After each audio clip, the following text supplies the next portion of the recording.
Minasyaitonirrajim. Bismillahirrahmanirrahim. Assalamualaikum warahmatullahi wabarakatuh. Waalaikumsalam warahmatullahi wabarakatuh. Alhamdulillahi rabbil alamin.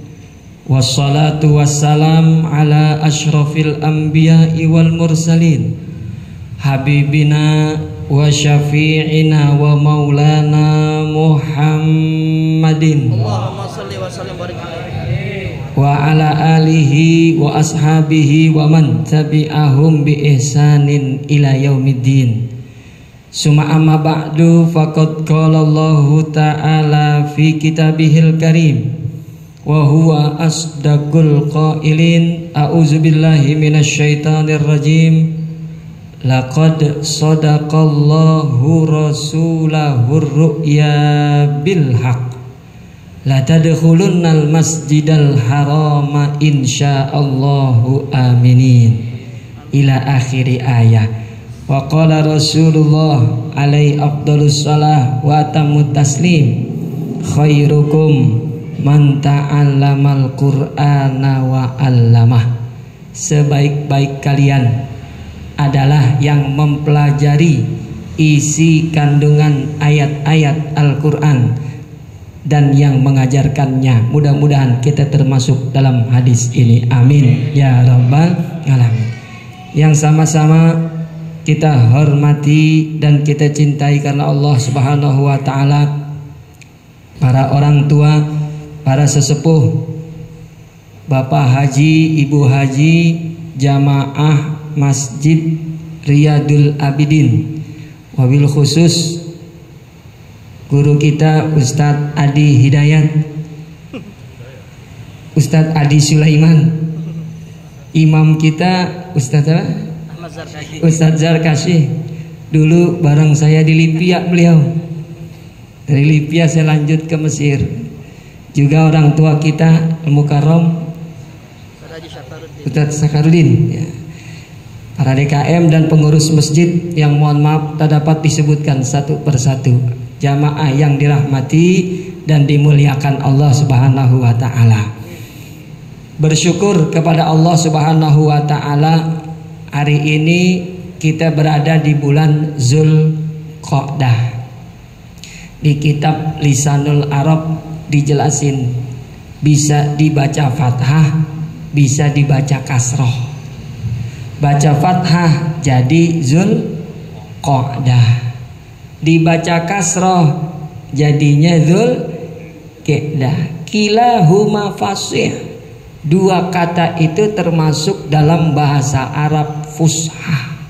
Bahasa Arab fushah artinya bahasa Arab murni yang belum tercampur dengan bahasa amiyah atau bahasa pasaran. Tuh.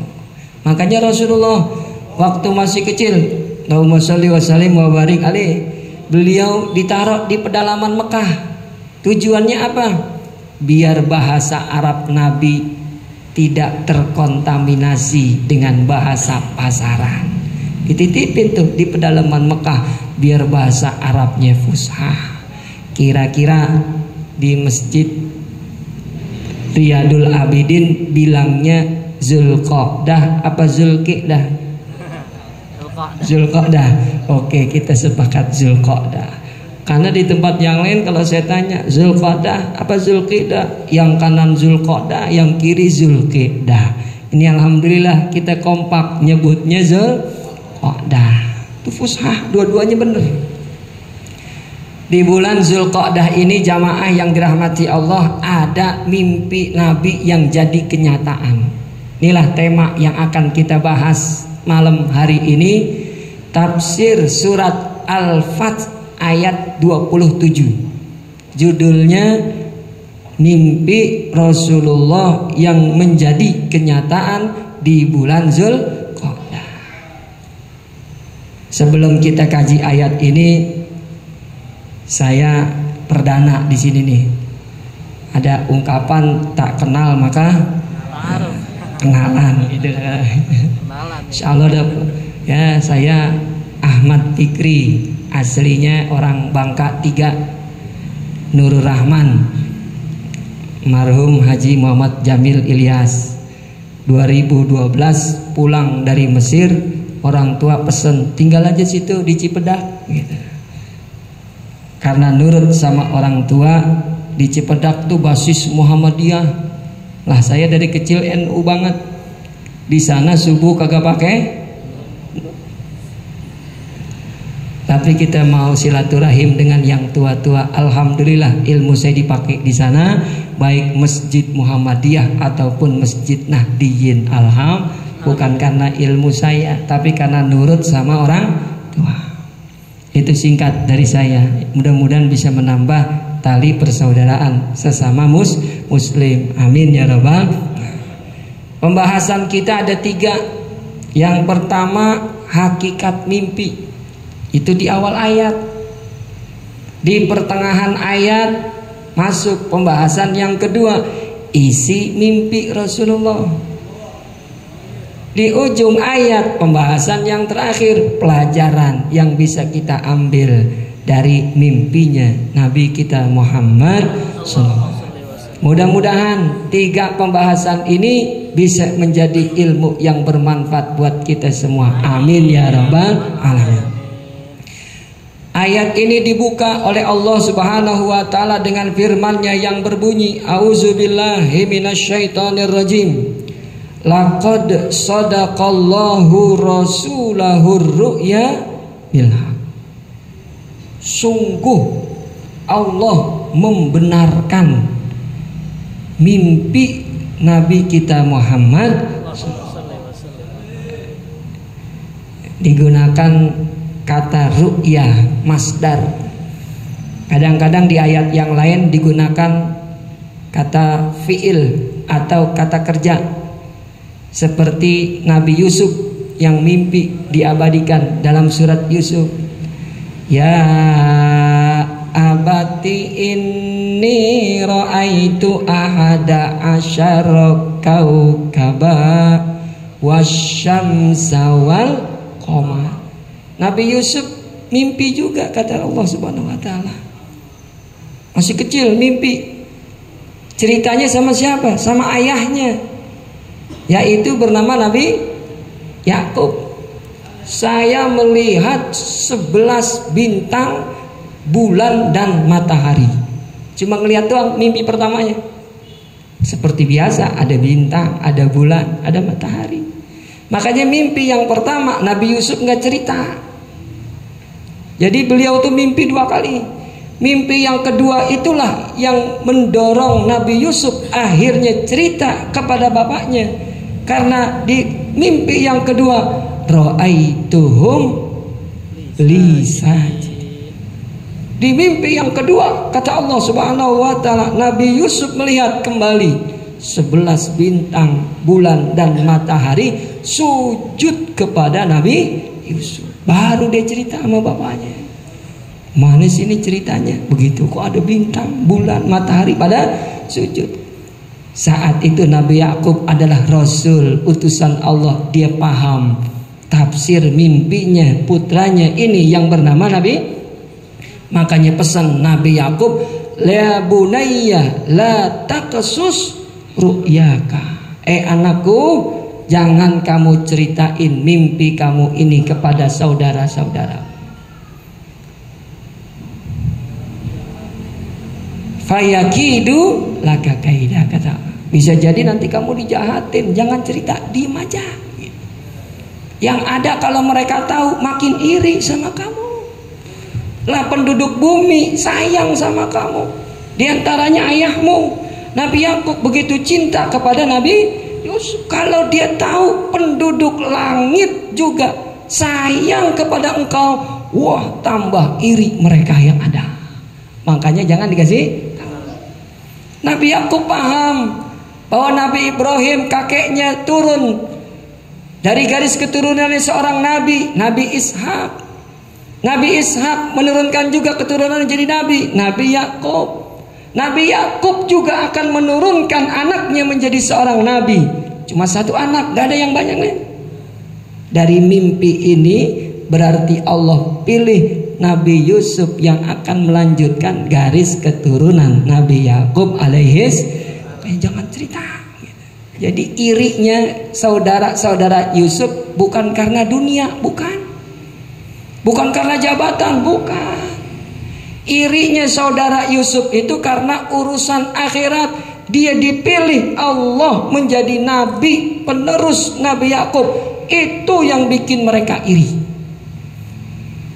Iri gara-gara kayak begitu aja Allah murka kepada saudara-saudara Nabi. Apalagi kalau iri sama orang lain karena urusan dunia. Ada nggak orang yang iri karena urusan dunia? Kiai Sukron sering ngasih contoh tuh, tetangganya beli kulkas, dia yang kedinginan, ya kan? Sering ada ngomong gitu. Iri dalam urusan dunia lebih buruk lagi tuh di mata Allah Subhanahu wa Ta'ala. Ini iri karena dipilih jadi nabi, itu kagak boleh. Itu udah pilihan Allah. Apalagi iri karena urusan dunia. Mudah-mudahan kita dijauhin dari sifat ini. Amin ya Rabbal. Berbeda dengan mimpinya Rasulullah. Kalau Nabi Yusuf mimpi cerita kepada ayahnya. Kalau Nabi Muhammad mimpi cerita kepada sahabat-sahabatnya. Kalau dibahasain, wahai sahabatku, semalam aku mimpi. Mimpi dalam bahasa Arab itu ru'ya. Ru'ya itu kalau kita bahas dalam kitab fikih, salah satu yang membatalkan wudhu kita. Orang lagi tidur, kemudian dia mimpi, maka wudhunya batal. Walaupun tidurnya duduk begini nih, kagak nyender, menandakan tidurnya udah pules. Kalau sampai mimpi itu melihat sesuatu yang gak nyata dalam tidur.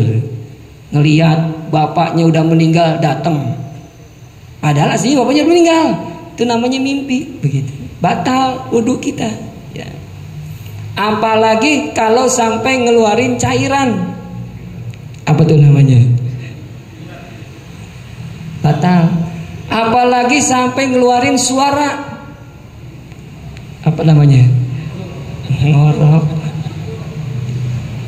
Kadang-kadang ujian banget ya kalau bapak-bapak sholat Jumat, imam lagi khotib, kita wah, tidur. Batal kalau sampai mimpi, batal ya, karena menandakan tidurnya telah lelap. Begitu juga kalau orang dibisikin lagi tidur kagak dengar, batal tuh wudunya. Bang, istri lu selingkuh noh sama laki-laki lain, jalan, dia lagi tidur diem aja, berarti dia udah pules begitu. Atau dibisikin sama istrinya, bang, abang boleh nikah lagi mulai sekarang. Kalau dia kagak melek berarti dia tidur pules. Kalau dia melek, yang bener boleh begitu ya, nggak, berarti dia nggak batal wudunya. Masih apa tuh, masih dengar, sadar. Kalau tidur dibisikin kagak dengar berarti udah pules. Tidur yang pules membatalkan begitu. Nah, ini hakikat mimpi. Di hadis kata Rasulullah, ar-ru'ya salasun. Mimpi itu ada 3. Jadi kalau kita di dunia mimpi nggak keluar dari 3 ini. Apa aja tuh ya Rasul? Yang pertama, ahawilus syayatin. Itu datangnya dari setan menggoda kita. Ada anak iblis punya kemampuan khusus, bisa mengganggu manusia yang lagi tidur. Dia masuk tuh ke mimpinya begitu.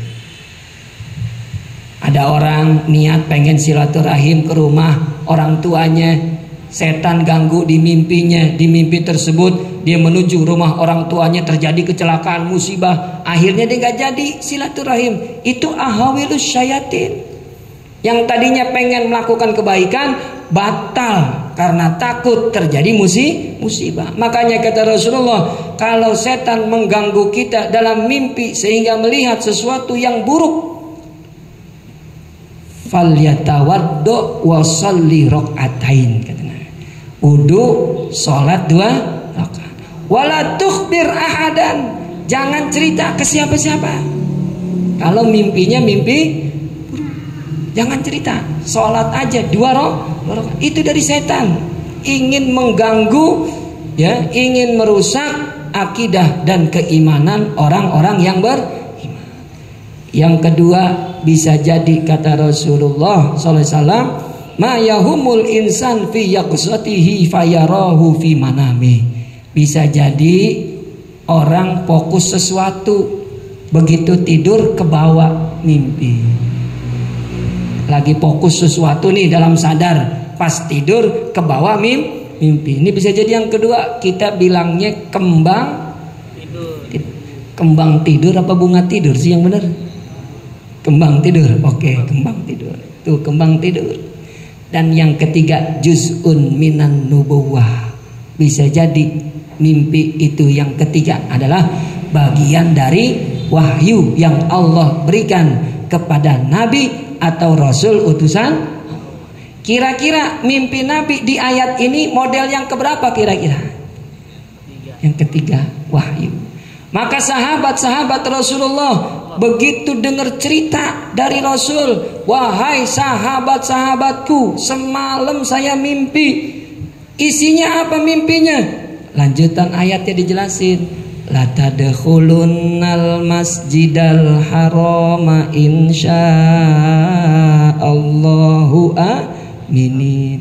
Semalam aku mimpi, kata Rasulullah, kita semua masuk Masjidil Haram dalam keadaan rasa aman. Tuh, masuk ke Masjidil Haram dalam keadaan yang saat itu Masjidil Haram lagi dikuasai sama orang kafir. Jamaah kita insya Allah ada yang berangkat haji tahun ini, di antaranya Ustadz Adi Sulaiman, ya. Dan jamaah yang lain kita doakan mudah-mudahan hajinya mabrur, diberikan kelancaran dan kesehatan, diampunkan dosa-dosanya. Kita yang belum dipanggil atau sudah pernah dipanggil juga memohon kepada Allah mudah-mudahan bisa berangkat haji kembali bersama orang yang kita cintain. Amin ya rabbal. Itu sahabat waktu diceritain isi mimpi Nabi, yang ada mereka senang luar biasa. Kenapa? Karena 6 tahun kagak pulang kampung. Mekah dikuasai sama orang. Bapak-bapak ada yang pulang kampung gak kira-kira? Gimana rasanya kalau tiap tahun pulang kampung, tiba-tiba 6 tahun kagak pulang kampung? Rindu gak kira-kira? Rindu banget. Saya juga alhamdulillah tiap tahun pulang kampung ya. Dari Cipedak ke Bangka sini. Bangka tanpa Belitung kalau kita bilangnya, ya enggak. Rindu banget. 6 tahun kagak pulang, 6 tahun kagak beribadah di Masjidil Haram. Begitu dengar Nabi, saya semalam mimpi masuk Masjidil Haram, kita semua dalam keadaan rasa aman. Mereka punya keyakinan ini bukan kembang tidur, ini juga bukan dari syaitan, ini wahyu, pasti akan berlaku. Senangnya luar biasa. Kalau sekarang Masjidil Haram dikuasai oleh umat Islam, kalau kita boleh analogikan, kita berikan perumpamaan, zaman sekarang ini Masjid Al-Aqsa yang dikuasai sama orang-orang Yahudi. Bayangin kalau ada orang Palestina yang sekarang terusir sampai perbatasan Rafah. Wahai warga Palestina, kalian akan masuk ke Masjid Al-Aqsa dalam keadaan aman. Pasti mereka yang dengar senangnya luar biasa. Begitulah perasaan sahabat begitu dengar kisah mimpinya Rasulullah. Orang kalau masuk Masjidil Haram, masuk negeri Mekah, jamaah yang dirahmati Allah, disunahin menyembelih seekor kambing. Menyembelih seekor, disembelih di sono, dibagiin buat fakir miskin yang ada di Mekah. Dalam ayat kata Allah, hadiyam balighal Ka'bah. Kalau kita mau ke rumah Allah di Masjidil Haram, bawa tuh hadiah tentengan. Kita kalau ke rumah orang tua kita, ke rumah mertua kita, ada yang kita teng-teng gak kira-kira? Ada ya yang kita bawa. Kadang-kadang kita telepon dulu tuh orang tua kita, Pak, kita mau main nih ke rumah, seneng banget orang tua kita bisa ketemu sama cucu. Kita tanya mau dibawain apa, Pak? Begitu. Orang tua kalau ditanya mau dibawain makanan apa sama anak sama mantu, jawabnya apa kira-kira? Jawabnya Pak? Udah kagak usah beli dah, gitu kan? Datang aja udah anaknya jujur banget tadi. Bener-bener nggak dibawa. Mantu jujur banget, bener-bener kagak dibawa. Ada mantu kayak begini gak kira-kira? Kalau ada kita pecat kali ya. Biar kata orang tua bilang gak usah dibawain, tetap bawa. Lagi gak ada ruginya orang bawa makanan hadiah buat orang tua, bukan malah rugi, untung kita berlipat-lipat. Kemarin saya datang ke rumah ibu saya, modal jeruk 50.000. Begitu sampai rumah orang tua, masak opor, masak semur, pulang dibungkusin. Opor, semur, bawa anak 3, pulang dikasih duit, gocap. Berapa tuh? 150. Rugi apa untung kira-kira? Bukan cuma balik modal, untung hadirin. Modal 50, dapat 150 lebih hadirin itu. Tuh. Kita kalau jadi kakek, jadi nenek, datang cucu, kita nggak kasih duit, jatuh martabat kakek nenek tuh. Jatuh. Itu cucu nanti kalau gede inget terus, oh kakek kita yang ono pelit, bin medit begitu. Bukan pengalaman, ini hasil penelitian ya. Jadi kalau cucu kita datang kasih duit, mau 5.000 kek, mau 2.000 tuh anak seneng, nggak banyak-banyak nggak apa-apa. Ya, dia bakalan keinget terus ya. Harga diri kita jatuh kalau cucu datang kita nggak kasih. Jadi kita kasih hadiah, kita kasih, diinget terus nanti ya. Ini nggak kemari-mari ya. Oh tadi balik lagi nih. Mana nih? Hadian balighah.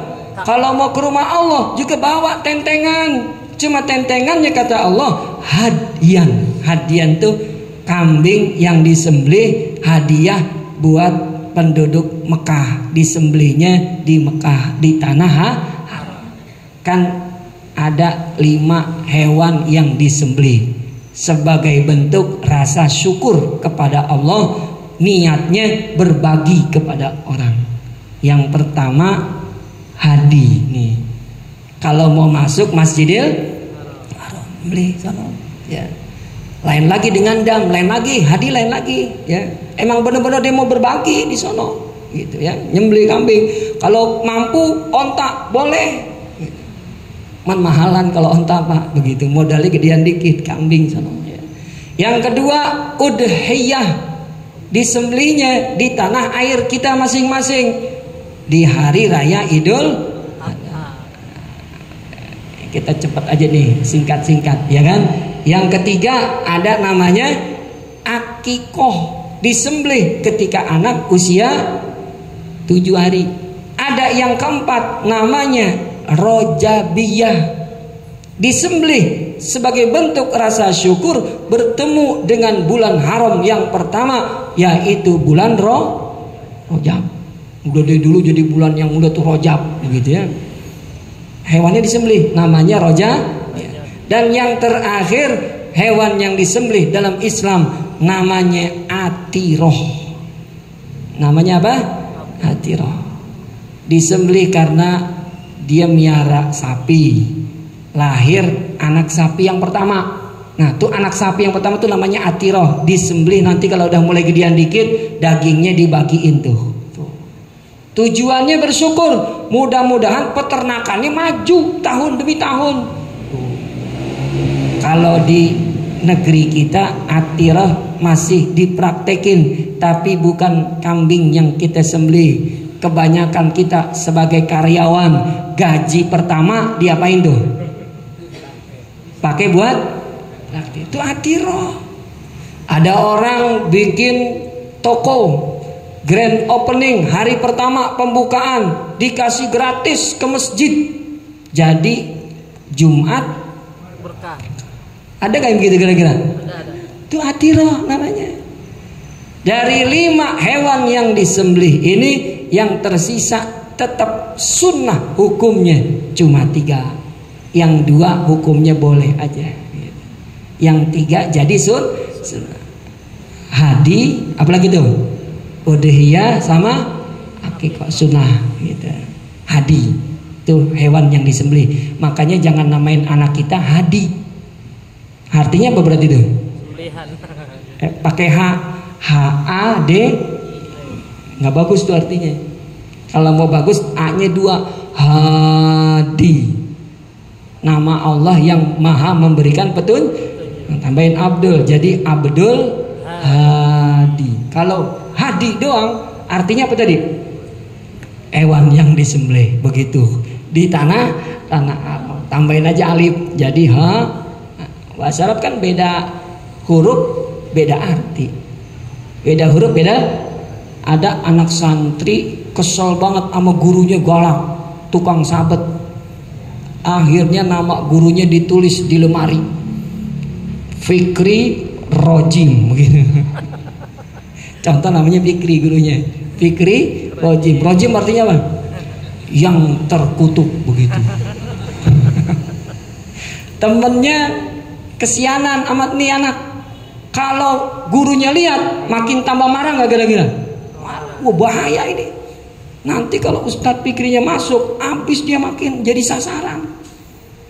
Rojim apa tuh titiknya dihapus sama dia. Punyem. Begitu gurunya lihat Fikri Rohim, wah tersenyum lebar dia. Itu beda titik, beda arti hadirin. Hati-hati kalau bahasa Arab tuh ya nggak. Kembali ke ayat. Jadi isi mimpi Nabi masuk ke Masjidil. Insya Allah, ini pelajaran berharga. Ternyata Nabi sampaikan dalam mimpinya ini bakalan masuk ke Masjidil Haram ada kalimat insya. Jadi kita kalau punya hajat, punya urusan, punya cita-cita, selalu sandarkan dengan nama Allah dengan mengucap insya. Kalau tidak, maka urusan kita berantakan. Gitu. Seperti kata Rasulullah dalam sebuah hadis yang diriwayatkan oleh Abu Hurairah radhiyallahu an, Nabi Sulaiman pernah berkata, la atufannal laila, saya akan keliling ke istri saya malam ini. Tis'una 90 istri. Istrinya berapa? 9. Ada yang mengatakan 99. Seperti di Quran, waliyatis'un wa tis'una najah. Nabi Sulaiman berkata, saya punya 99 istri. Banyak banget gak tuh Pak kira-kira? Udah kayak Asmaul Husna ya enggak? Tapi dia lupa ngucapin dari istri ini akan muncul seorang anak. Satu anak tadi akan berjihad di jalan Allah. Lupa ngucap insya Allah, kagak ada yang jadi gitu. Makanya Nabi pesankan kepada kita dalam ayat ini, sandarkanlah selalu urusan kita dengan mengucap insya. Kadang-kadang ada jamaah yang ribut, Pak Ustadz yang benar tulisannya gimana? Tulisan Latin in spasi sya spasi Allah atau insya spasi Allah. Tuh ada yang ribut begitu Pak. Saya katakan bahasa Latin pakai hukum bahasa Latin, jangan ikut-ikut bahasa Arab.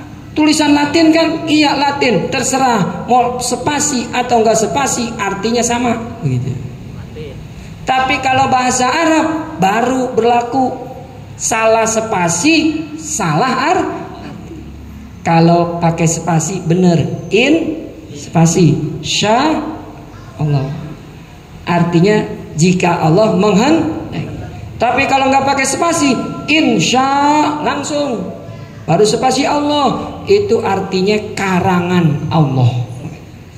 Mau ngarang bebas kali dia tentang Allah begitu ya. Jadi kalau bahasa Arab ikut hukum bahasa, nggak usah ribut. Kalau tulisan Latin mau insya pakai spasi atau tidak, maknanya tetap sama. Itu insya. Semoga jika Allah menghendaki. Di ujung ayat masuk pembahasan yang terakhir. Fa'alima ma lam ta'lamu wa ja'ala min duni zalika fathan qarina. Pelajaran. Ternyata di tahun ke-6 begitu Nabi berangkat membawa kambing yang akan dijadikan hadi sembelihan nanti di sana di Masjidil Haram, ditahan sama orang kafir. Kagak ada yang boleh masuk ke Mekah, pulang semuanya begitu ya. Tertahan.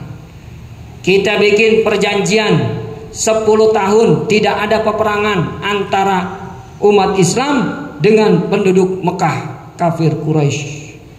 Kalau mau datang lagi besok tahun depan. Perjanjian tersebut dalam sejarah, dalam sirah dikenal dengan perjanjian Hudaybiyah. Tulis yang menandatangan perjanjian Muhammad Rasulullah, kata mereka, jangan ada Rasulullahnya, tulis aja Muhammad bin Abdullah. Nabi lagi-lagi ngalah, iya dah biarin gitu. Umar saat itu orangnya to the point, langsung beliau katakan, ya Rasulullah, alasna ala haqqin wa haula'i alal batil. Bukankah kita berada dalam kebenaran? Itu mereka yang menahan kita, yang menghalangi kita dalam kesesatan. Nabi jawab, bala, betul. Kita dalam kebenaran. Kalau begitu kita masuk aja langsung. Perang-perang kagak apa-apa. Kita dalam kebenaran. Pasti kita diberikan kemenangan dan pertolongan oleh Allah Subhanahu. Nabi jawab, nggak begitu Umar. Kalau kita masuk sekarang nih ke Mekah, pertumpahan darah bakalan terjadi. Masih belum puas Umar, katanya kau mimpi akan masuk ke Masjidil Haram. Mana? Ternyata mimpi itu bukan kebenaran. Muncul Abu Bakar menjawab, Umar, emangnya Nabi bilang mimpinya akan terlaksana tahun ini? Tidak, katanya. Baru dia tenang. Berarti tahun depan baru mimpi Rasulullah terlaksana. Tepat tahun ke-7 Hijriah, tepat di bulan sekarang nih, bulan Zulqa'dah. Datang lagi Nabi di tahun ke-7, membawa hadi lagi, kambing sebanyak 60, lebih banyak kambingnya, untuk dibagikan kepada fakir miskin. Saat itulah rahasia Allah berlaku.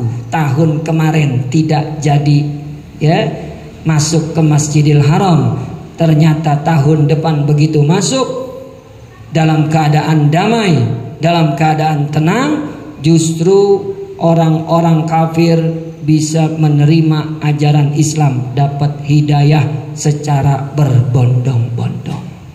Dari mana tuh mereka bisa masuk Islam? Begitu melihat sosok Rasulullah. Oh, kalau modelnya Abu Sufyan, dedengkot kafir, kagak ada yang mau keluar rumah. Kalau dia lihat Nabi masuk Mekah, makin kesel, makin iri, makin dengki. Makanya dia gak ada yang keluar rumah. Yang keluar rumah, berdiri di pinggir jalan Mekah, itu para budak dan orang-orang fakir Mekah. Mereka pengen tahu, mana sih yang namanya Muhammad yang diperangin? Mana sih yang namanya Muhammad yang ngaku nabi? Katanya tukang bohong, katanya penyihir.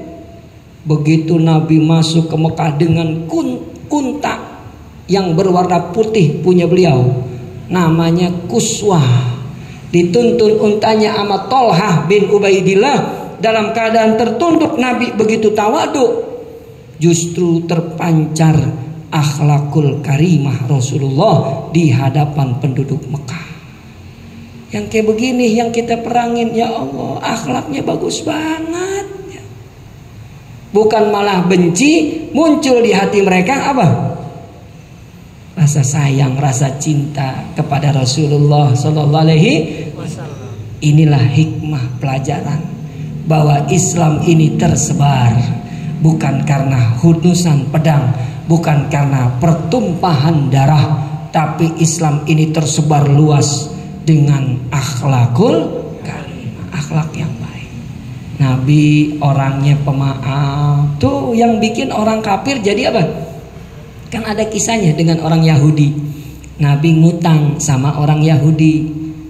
Udah bikin perjanjian, bayar utangnya nanti habis bulan, kan begitu. Ternyata belum habis bulan, orang Yahudinya udah nagih. Dan nagihnya di depan orang banyak kayak begini.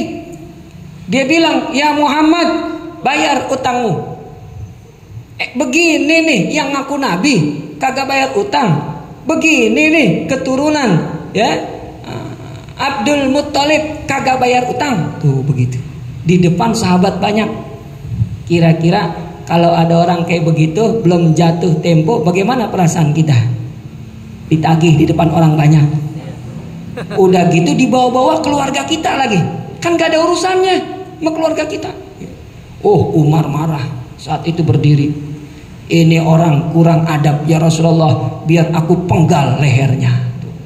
Kita kalau dibantuin orang begitu, kita jawab apa kira-kira? Wah, ayo gas langsung gitu ya enggak? Gitu kita sikat. Tapi Nabi nggak begitu. Umar sini, kau tolong gantiin utang saya. Dia yang disuruh tuh, karena dia yang bikin salah Umar. Seperti waktu Umar marah, ada orang Badui kencing di dalam masjid. Umar, kamu sini, ambil air seember. Dalam hatinya Umar, ya kena dah saya begitu. Gara-gara dia yang tadi terbawa kamu tolong gantiin utang saya. Siap ya Rasulullah. Kasih tambahan ya buat dia. Kenapa ditambahin? Karena kamu tadi nakut-nakutin dia. Begitu. Aduh kata Rasulullah ya. Akhirnya dikasih. Nih Yahudi, utang Rasulullah aku ganti. Nih ada tambahannya. Apa tambahannya ini? Kata orang Yahudi.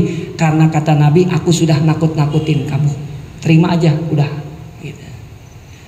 Begitu diterima oleh orang Yahudi, dia datang ke hadapan Rasul langsung berucap syahadah. Nabi tanya, kenapa kamu masuk Islam? Karena di kitab saya di Taurat ditulis Nabi akhir zaman kalau dijahatin dia balas dengan kebaikan. Saya pengen uji. Kalau benar balasnya kebaikan, berarti benar nih Nabi utusan Allah dan benar begitu. Kita punya rumah, kaca kita dilempar orang pakai batu, kita apain kira-kira? Ada nggak kira-kira tuh orang yang lempar kita kasih duit 2 juta? Beda emang levelnya. Kalau Rasulullah dijahatin bukan dibalas, tapi malah dikasih baikan tuh Rasulullah. Ya. Pak Ustadz itu kan Nabi. Ada ulama namanya Abdullah Mubarak. Ini ulama besar. Ya. Dia pernah disakitin sama orang, dibales dengan kebaikan. Dalam riwayat yang lain, ulama ini namanya Ibrahim bin Adam. Terjadi perbedaan, terserah dah. Ini ulama nyari kerjaan. Apa ya kira-kira pekerjaan yang gak ganggu ibadah saya? Tuh kalau orang alim begitu. Nyari kerjaan yang gak ganggu ibadah dia. Kalau kita nyari kerjaan yang kita cari apanya? Gajinya hadirin ya kan? Kalau gede saya mau, kecil oke dah begitu ya kan? Kalau ulama enggak, yang penting gak ganggu ibadah. Tiba-tiba di kampungnya ada, siapa yang mau bekerja jaga kebun saya? Dipikir-pikir, jaga doang ya? Iya jaga doang, nggak ada kerjaan yang lain, nggak ada. Wah cocok nih, sambil jaga bisa sholat sunnah, sambil jaga bisa baca Quran. Tuh pikirannya begitu orang alim. Kerja sambil ibadah, luar biasa. Lagi jaga kebun datang preman, minta jatah, bagi anggurnya. Oh nggak bisa kata dia, ini bukan punya saya cuma diamanahin doang. Ngelawan kamu, dipukul palanya pakai kayu sampai 3 kali dipukul. Ya. Akhirnya itu preman keluar, ketemu temennya di luar kebun. Ente tahu nggak itu siapa yang ente pukul? Kagak tahu. Itu Ibrahim bin Adam, ulama besar. Namanya terkenal, wajahnya nggak terkenal. Tuh Ibrahim bin Adam. Kalau sekarang kan nama terkenal, wajah juga ikut viral soalnya. Kalau zaman dulu terkenal namanya, wajahnya orang nggak tahu begitu. Salah satunya Ibrahim bin Adam. Abis dah lo mukul ulama besar. Preman zaman dulu biar kata preman kenal ulama begitu. Kalau preman sekarang kenal nggak kira-kira? Ulamanya jadi ya. Akhirnya dia minta maaf, cium tangan. Ada apa kamu masuk lagi? Mau minta maaf, mau minta redho Tuan Guru. Maaf saya pukul kepala Tuan dengan kayu sampai 3 kali. Apa kata Ibrahim bin Adam? Tahukah kamu, ketika kamu pukul saya yang pertama, begitu kamu pukul lagi yang kedua, yang pertama sudah aku maafkan. Mau pukul lagi yang ketiga, yang kedua sudah aku maafkan. Jadi tidak ada dosa kamu di hadapan aku mohonkan kau pada Allah biar dosa-dosamu diampunin oleh Allah. Tuh. Bisa nggak kira-kira kita begitu tuh? Aduh. Ada orang jahat nyakitin kita, nggak disimpan di sini, gitu. Tapi langsung diapain tuh? Ini akhlakul karimah. Jadi pelajaran berharga, kalau kita ingin Islam ini tersebar, maka tunjukkanlah akhlakul karimah. Jangankan sama non muslim, sesama muslim aja kalau akhlaknya buruk berantem dia. Berantem. Akhlaknya buruk, nggak sopan. Kemarin saya ngisi di BSD tuh Walimatus Safar Haji. Ada yang bikin ribut. Dia tanya, Pak Ustadz, apa hukumnya Walimatus Safar? Emangnya Nabi ngadain Walimatus Safar? Ini bid'ah nih semua, neraka katanya begitu. Berarti Sohibul Baitnya neraka, jamaahnya semua neraka. Yang ngisi juga berapa hadirin? Tadinya mau jelasin pembekalan haji, jadi ngurusin ini orang begitu. Akhlaknya kurang bagus. Jadi jelasin tuh yang namanya bid'ah kayak gimana. Nggak selamanya yang zohir nggak dilakukan Nabi itu tidak boleh. Kita banyak yang kita kerjain itu Nabi nggak kerjain, tapi dibenarkan dalam agama. Tuh akhlak kita mesti tunjukkan. Kemarin Ramadan saya dapat video viral di Inggris, negara non Muslim. Lagi bulan Ramadan ada pertandingan bola, begitu azan maghrib berhenti 5 menit. Disuruh apa tuh? Buat apa tuh jedanya? Buka puasa. Menghormati umat Islam. Tuh kalau umat Islam akhlaknya baik akan dihargain juga gitu. Sama orang lain.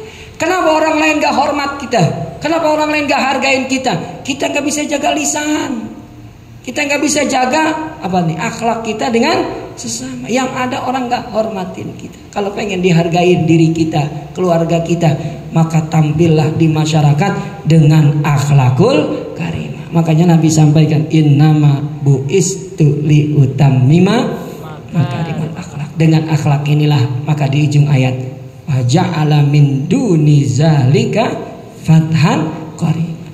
Allah catatkan setelah itu ada kemenangan yang sangat dekat, yaitu kemenangan Fathu Mekah, sebagaimana dalam surat An-Nasr, iza jaa nasrullahi wa ra'aitan nasa yadkhuluna fi dinillahi afwaja fasabbih bihamdi rabbika wastaghfir innahu kana. Inilah kajian kita pada kesempatan malam hari ini, mudah-mudahan ada manfaatnya buat kita semua. Amin ya rabbal alamin. Ada yang mau ditanya? Satu atau dua pertanyaan sebelum masuk waktu isya, saya berikan kesempatan. Ustaz, mau nanya tentang insya Allah. Insya Allah. Tadi kita bersandar kepada Allah dengan menyebut insya Allah. Kebanyakan zaman sekarang insya Allah itu dibakal mainan. Contoh gini, Bang, nanti datang ke acara saya. Ya, insya Allah dah. Nah, itu gimana, Ustaz? Terus nggak datang. Nggak datang dah. Nggak datang. Insya Kan Allah. gua kata insya Allah. Insya Allah. Jadi insya Allahnya bukan buat penekanan. Insya Allahnya ingin pelarian dia. Nah, jadi ini kesalahan di masyarakat kita, benar. Dia ngucapin insya Allah, tapi di hatinya kagak mau datang, begitu. Itu salah. Begitu. Harusnya hatinya saya datang. Tuh, insya Allah. Jadi insya Allahnya ini salah, keliru di masyarakat kita ya. Penggunaan insya Allahnya salah. Harusnya ketika kita punya harapan, punya janji, punya cita-cita kepada orang lain, kita sebut insya Allah, itu udah 70% ke atas kita bakalan laksanain. Bukan maksudnya kita tidak datang. Kalau itu yang terjadi, maka kita telah berdosa. Nauzubillah min dzalik. Ada lagi?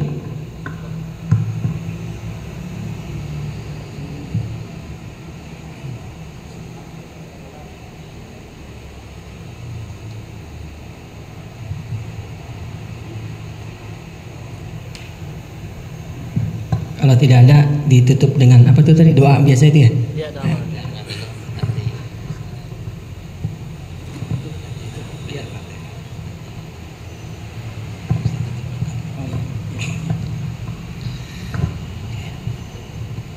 Assalamualaikum warahmatullahi wabarakatuh. Waalaikumsalam warahmatullahi wabarakatuh.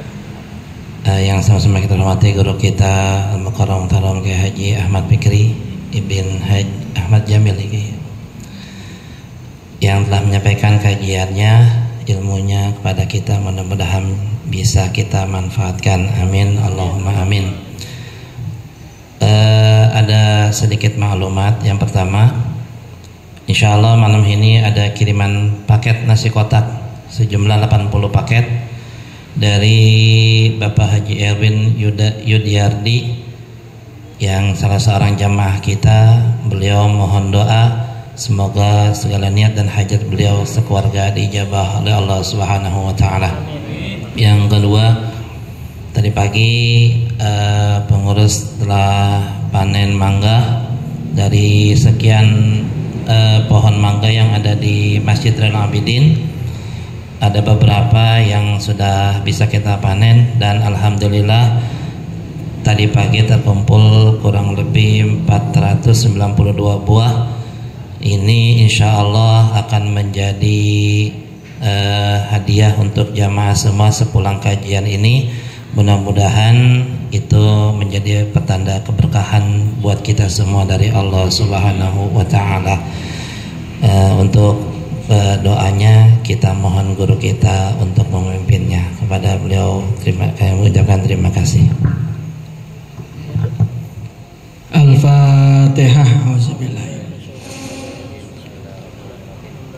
Malik yaumiddin, iyyaka na'budu wa iyyaka nasta'in, ihdinas siratal mustaqim, siratal ladzina an'amta 'alaihim ghairil maghdubi 'alaihim waladdallin. Amin. Baca ini ya.